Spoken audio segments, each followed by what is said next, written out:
aku miskin. Aku menyesal menikah denganmu. Besok kita cerai. Assalamualaikum sahabat, bayangkan di siang hari yang ramai, yang penuh dengan kegiatan masyarakat, sang suami sebagai buruh sapu jalanan diceraikan istrinya di depan umum. Dia malu memiliki suami dengan profesi seperti itu. Tapi semua berubah karena ternyata sang suami adalah... Sebelum memulai, tuliskan di kolom komentar dari daerah manakah sahabat berasal. Mari klik subscribe ke channel ini, saya doakan besok akan mendapatkan rezeki yang berlimpah dari hal tak terduga dan seluruh hajatnya dikabulkan oleh Allah Subhanahu wa Ta'ala. Suara gesekan sapu di atas trotoar membangunkan Nadia dari tidurnya. Ia menoleh ke jam di nakas, masih pukul 5:10. Masih terlalu pagi untuk mulai hari, pikirnya. Tapi suara itu tidak berhenti. Pelan, ritmis, seperti seseorang sedang menyapu dedaunan jatuh di sepanjang jalan. Ia berjalan menuju jendela apartemen lantai 12 yang menghadap ke jalan utama di daerah Kuningan. Suara itu masih terdengar, dan ketika tirai dibuka perlahan, jantung Nadia seolah berhenti berdetak. Sosok lelaki yang ia kenal dengan sangat baik sedang berdiri di bawah, mengenakan rompi oranye terang dan topi lusuh. Di tangannya ada sapu lidi panjang dan gerakannya begitu akrab. Itu Arman, suaminya. Tubuh Nadia membeku, ia tidak bisa mempercayai apa yang ia lihat. Arman, lelaki yang selama ini tinggal bersamanya, yang bersikap kalem dan sederhana, ternyata adalah tukang sapu jalanan. Suara gesekan sapu itu seketika menjadi dentuman keras di dalam kepalanya. Setelah 3 tahun pernikahan, baru hari ini Nadia tahu siapa sebenarnya lelaki yang tidur di sampingnya setiap malam. Arman selalu menghindar jika Nadia bertanya soal pekerjaannya. Ia hanya bilang, pekerjaanku tidak penting, yang penting aku bisa menafkahimu dengan layak. Dan Nadia, yang saat itu sedang jatuh cinta dan sedang sibuk dengan dunia sosialitanya, tidak pernah mendesak. Namun pagi itu, segalanya terbongkar begitu saja. Arman berdiri di bawah lampu jalan yang masih menyala, menyapu trotoar dengan tenang. Tak ada raut malu di wajahnya, juga tak ada niat menyembunyikan diri. Nadia mundur perlahan dari jendela, tubuhnya gemetar. Dalam pikirannya, muncul bayangan tentang pesta ulang tahun pernikahan mereka di restoran Bintang 5, tentang liburan singkat ke Bali, dan tentang semua percakapan tentang masa depan yang mereka bangun bersama. Ia merasa ditipu, dikhianati. Ketika Arman pulang menjelang pukul 8 pagi, ia mendapati Nadia sudah berpakaian rapi, duduk di sofa dengan wajah dingin. Di meja ada secangkir kopi yang sudah dingin, dan di tangannya ada map berwarna merah. Ini surat cerai, ucap Nadia tanpa ekspresi. Arman terdiam, ia tidak tampak terkejut, hanya menatap map itu sejenak, lalu menunduk perlahan. Kamu sudah tahu, katanya pelan. Selama ini kamu bohong, ujar Nadia. Kamu pura-pura jadi pria biasa, tapi nyatanya kamu hanya tukang sapu. Arman masih diam, tak ada pembelaan, tak ada penjelasan, hanya tatapan sedih yang dalam. Aku tidak pernah malu jadi tukang sapu, Nat, ujarnya akhirnya. Aku hanya takut, kamu malu. Nadia berdiri, ia tak sanggup menatap mata lelaki itu lebih lama. Ia mengambil tasnya dan berjalan menuju pintu.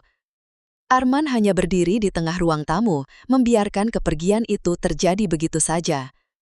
Dan pagi itu, pernikahan mereka yang dibangun dalam cinta, runtuh dalam diam. Sudah seminggu berlalu sejak Nadia meninggalkan apartemen yang dulu ia sebut rumah. Sekarang, ia tinggal sementara di rumah ibunya di daerah Menteng, mencoba menata ulang hidup dan pikirannya. Namun, tiap malam, bayangan Arman masih saja muncul. Tatapan pasrah itu, kalimatnya yang pelan namun mengiris. Aku hanya takut kamu malu.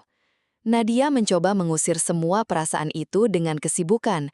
Ia kembali aktif dalam komunitas sosialita, menghadiri undangan makan malam, pesta ulang tahun teman, dan pameran seni. Namun, ada kekosongan yang aneh di dalam dirinya.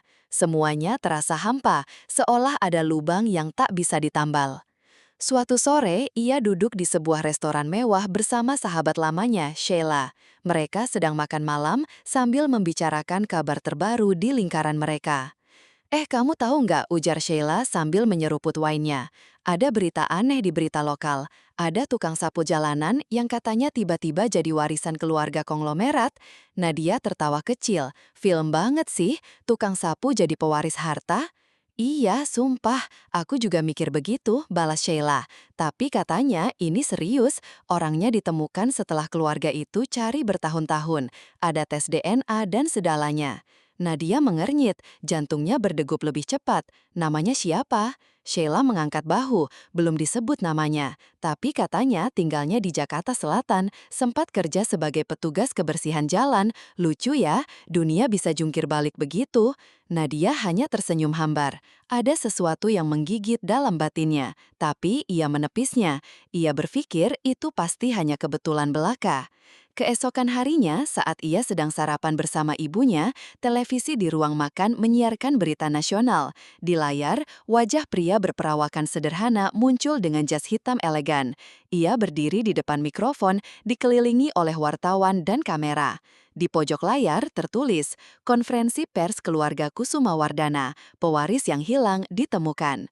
Nadia mematung. Suara penyiar televisi mengalir tanpa ampun.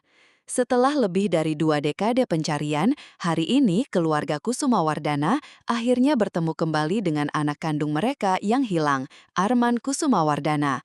Arman diketahui hidup dengan identitas baru dan bekerja sebagai petugas kebersihan di jalanan. Sendok di tangan Nadia jatuh, ibunya menoleh, heran, wajah Nadia pucat, tangannya gemetar. Itu bukan cerita orang lain, itu adalah kisah suaminya, mantan suaminya. Arman, lelaki yang baru ia ceraikan 7 hari lalu. Hari-hari setelah berita itu terasa seperti mimpi buruk bagi Nadia. Ia mencoba menjauh dari media sosial, menolak semua undangan teman, dan menghindari panggilan dari wartawan yang mulai mencium jejak masa lalu Arman. Di dalam kamar yang dingin, ia duduk termenung, menggulir layar ponselnya. Setiap berita menampilkan wajah Arman kini tampil bersih, dengan kemeja putih dan jas berpotongan rapi. Tidak ada lagi topi lusuh, tidak ada lagi sapu lidi. Ia seperti berubah menjadi orang lain. Tapi Nadia tahu, Arman yang ia lihat di televisi adalah orang yang sama. Lelaki yang diam-diam menyimpan kedalaman yang tak pernah ia pahami. Salah satu video yang paling viral adalah momen ketika Arman datang ke rumah keluarga Kusumawardana. Rumah besar di daerah Kebayoran Baru itu dipenuhi kamera dan kilatan lampu. Namun Arman tetap tenang. Saat ditanya wartawan apa perasaannya kembali ke rumah mewah setelah hidup sederhana, jawabannya justru menampar hati Nadia. "Aku tidak pernah merasa miskin, aku hanya merasa sendiri." Nadia mematikan ponsel, matanya berkaca-kaca. Di sudut hati kecilnya, ia tahu Arman tak pernah mempermasalahkan hidup susah. Ia hanya ingin dicintai tanpa syarat. Tapi Nadia, yang terlalu takut pada gengsi dan pandangan orang, memilih meninggalkannya saat tahu kebenaran. Hari itu juga, Nadia pergi ke apartemen lama mereka. Tempat itu sekarang kosong. Semua perabot masih di tempatnya, namun tidak ada lagi jejak kehidupan. Ia membuka lemari pakaian Arman yang dulu, dan di dalamnya masih tergantung satu jaket tua. Di saku jaket itu, Nadia menemukan selembar kertas yang dilipat rapi. Ia membukanya perlahan. Tulisan tangan Arman di atas kertas itu membuat dadanya sesak. "Kalau suatu hari kamu tahu siapa aku sebenarnya, aku harap kamu tidak menyesal, karena aku tidak pernah menyesal mencintaimu." Nadia terduduk di lantai, tangisnya pecah dalam hening. Hanya suara detik jam yang terdengar, seolah mengejek waktu yang tak bisa ia putar kembali. Malamnya, dari jendela apartemen itu, Nadia kembali melihat trotoar tempat Arman dulu menyapu. Tapi kini kosong, tak ada siapa-siapa. Hanya daun-daun yang ditiup angin menyapu sendiri dalam gelap kota. 1 minggu setelah berita besar itu, keluarga Kusumawardana mengadakan jamuan makan malam tertutup di Hotel Bintang 5 khusus untuk menyambut kembalinya Arman sebagai ahli waris tunggal. Acara itu dijaga ketat, hanya dihadiri tokoh-tokoh penting dan kolega bisnis keluarga. Namun media tetap berhasil menangkap gambar-gambar Arman dari kejauhan. Dengan sorotan lampu kristal dan iringan musik klasik, Arman duduk tenang di meja utama. Wajahnya bersih, rambutnya dipotong rapi, dan senyum yang dulu sederhana kini mengandung karisma tak terbantahkan. Namun siapapun yang mengenalnya pasti tahu, matanya tetap sama, teduh namun menyimpan jarak. Di luar gedung hotel, ratusan wartawan menunggu. Dan di antara kerumunan itu, Nadia berdiri mengenakan mantel panjang dan kacamata hitam. Ia tidak tahu mengapa ia datang. Mungkin karena ingin meminta maaf, mungkin karena ingin mengembalikan sesuatu yang dulu ia buang, atau mungkin hanya ingin melihat sekali lagi wajah lelaki yang pernah menjadi rumahnya. Namun penjagaan begitu ketat, ia tak bisa masuk, tak bisa mendekat. Ia hanya berdiri di seberang jalan, memandangi gedung megah itu seperti menatap dunia yang tak lagi bisa ia sentuh. Tiba-tiba, kerumunan terpecah. Arman keluar dari pintu utama, diiringi oleh beberapa pengawal dan kerabat. Blitz kamera menyala bertubi-tubi. Arman melangkah tenang, hingga matanya sekilas menangkap sosok wanita di seberang jalan. Ia berhenti. Nadia menunduk, berharap tidak dikenali, tapi sudah terlambat. Tatapan mereka bertemu hanya beberapa detik, tapi cukup untuk membuat dunia seolah berhenti berputar. Arman tidak berkata apa-apa, ia hanya menatap, lalu melangkah masuk ke dalam mobil hitam yang menunggunya. Mobil itu berlalu, meninggalkan Nadia berdiri sendiri di pinggir jalan dengan mata basah dan hati yang penuh bayangan masa lalu. Beberapa hari kemudian, sebuah artikel muncul di majalah bisnis ternama. Judulnya mencolok. Pewaris Kusumawardana tolak duduk di kursi direktor, saya hanya ingin hidup biasa. Dalam wawancaranya, Arman berkata, saya tidak butuh kekuasaan, saya hanya ingin menjalani hidup seperti biasa. Uang bisa datang dan pergi, tapi rasa dihargai, rasa dicintai tanpa syarat, itu warisan yang tidak bisa dibeli. Nadia membaca artikel itu di kamarnya. Ia menutup majalah itu perlahan, lalu memeluknya, seolah memeluk sesuatu yang tak pernah bisa kembali. Air mata Nadia bercampur dengan tetesan hujan di wajahnya. Malam semakin larut, namun ia belum mampu mengetuk pintu. Di tangannya ada sepucuk surat, ditulis dengan tinta yang hampir luntur karena basah. Ia hanya menuliskan satu hal, maafkan aku. Di dalam rumah, Arman tak menyadari kehadiran Nadia. Ia sedang duduk bersama pamannya, membahas rencana pembukaan yayasan sosial yang akan ia dirikan menggunakan sebagian dari warisan yang ia terima. Aku ingin mendirikan yayasan untuk para pekerja jalanan, ucap Arman. Mereka yang setiap hari menjaga kota tetap bersih, tapi sering dianggap tak terlihat. Pamannya mengangguk pelan. Itu ide mulia, kau masih ingat siapa dirimu sebelum ini. Arman tersenyum, namun ada kesedihan samar di balik senyuman itu. Ia masih memikirkan seseorang yang pernah ada dalam hidupnya, tapi memilih pergi saat kebenaran terungkap. Sementara itu di luar, Nadia masih berdiri, tubuhnya menggigil. Ia menatap pintu itu, berharap Arman akan keluar. Tapi pintu itu tetap tertutup, dingin, dan tak bergeming, seolah waktu telah benar-benar menutup ruang untuk kembali. Akhirnya Nadia meletakkan surat itu di sisi gerbang. Ia menunduk sekali lagi, lalu perlahan berjalan pergi, membiarkan jejak langkahnya terhapus oleh hujan. Dan di balik tirai jendela lantai 2, seorang pria berdiri diam. Ia memandangi gerbang dari kejauhan, matanya tak berkedip. Ia melihat surat itu, payung hitam, dan langkah yang menjauh. Namun tak sepatah kata pun terucap. Hari-hari berlalu tanpa suara. Kota Jakarta tetap sibuk seperti biasa, tapi bagi Nadia, semuanya berubah. Trotoar yang dulu hanya tempat melintas, kini mengingatkannya pada suara sapu yang tenang, pada sosok sederhana yang tak pernah ia lihat dengan mata yang benar-benar terbuka. Ia kembali bekerja, mencoba menata ulang kehidupannya. Tapi setiap sudut kota seolah berbicara. Lampu jalan, halte bus, bahkan bau aspal basah setelah hujan, semua membawa ingatan akan Arman, lelaki yang ia tinggalkan hanya karena sebuah seragam. Satu sore, Nadia melewati taman kota yang dulu sering mereka kunjungi. Tempat itu tidak ramai, hanya ada beberapa anak kecil berlarian dan seorang pria tua duduk membaca koran.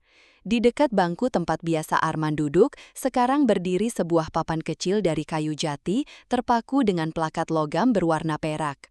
Nadia mendekat. Tulisan di plakat itu berbunyi, "Bangku ini dipersembahkan untuk para penjaga kebersihan kota.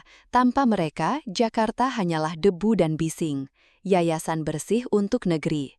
Ia tertegun. Nama yayasan itu familiar. Ia pernah membaca tentangnya di majalah, sebuah yayasan sosial yang didirikan Arman beberapa minggu setelah resmi diakui sebagai ahli waris keluarga Kusumawardana. Nadia duduk di bangku itu. Ia mengusap permukaan kayu dengan jari gemetar. Kepalanya tertunduk, dan untuk pertama kalinya dalam waktu yang lama, ia menangis tanpa suara. Tangisan tanpa kebencian, tanpa amarah, hanya penyesalan murni. Sementara itu, di tempat lain, Arman sedang menghadiri peresmian cabang pertama yayasannya di daerah Tanah Abang.